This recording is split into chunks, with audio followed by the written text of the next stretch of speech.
अस्सलाम वालेकुम।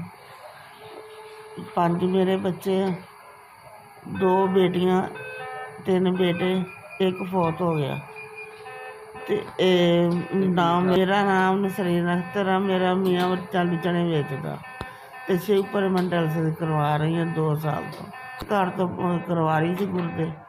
वो हुण कार्ड बंद हो गया, सानू बड़ा मसला बनया, असीं फोल्ड नहीं कर सकते।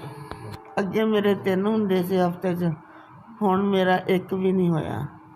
2-3 सेंटरां ते गए हैं, उत्थे बी पॉजिटिव मशीन नहीं हैगी।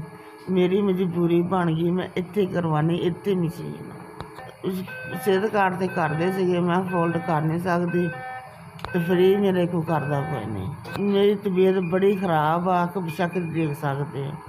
मेरी बहुत हालत खराब आ, तुसीं अज दा डायलिसिस मेरा करवा दो। मेरा कार्ड नहीं ना चलदा, तुसीं वाश करा दिया करो।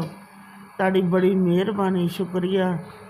अल्लाह तुहानूं सेहत तंदरुस्ती देवे, अल्लाह जिंदगी देवे। अगर मेरा कार्ड नहीं चलदा, तुसीं साथ देना। अल्लाह तुहानूं अल्लाह बहुत देगा, अजर देगा।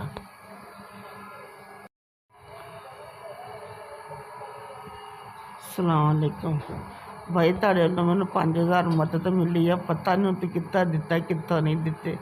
तुहाडा अल्लाह भला करे, अल्लाह तंदरुस्ती सेहत, अल्लाह जिंदगी दे, अल्लाह वड्डी वड्डी उम्र करे, अल्लाह बहुता देवे तुहानूं, अल्लाह खैर करे, अल्लाह तुहानूं बहुतियां बहुतियां तौफीकां देवे, अल्लाह सोहने तंदरुस्ती। 5000 भेजा, मैं अज तक डायलिसिस जमा करके डायलिसिस करवा रही हूँ।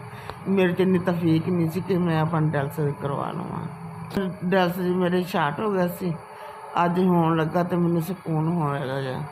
मेरा कोई हाल नहीं सी, देख भी सकते हैं। अल्लाह तुहानूं सलामत रखे, अल्लाह खैरां करे, अल्लाह बरकत पावे, अल्लाह बच्चों नूं तंदरुस्ती देवे, अल्लाह तैनूं तंदरुस्ती देवे, देण वालिआं नूं।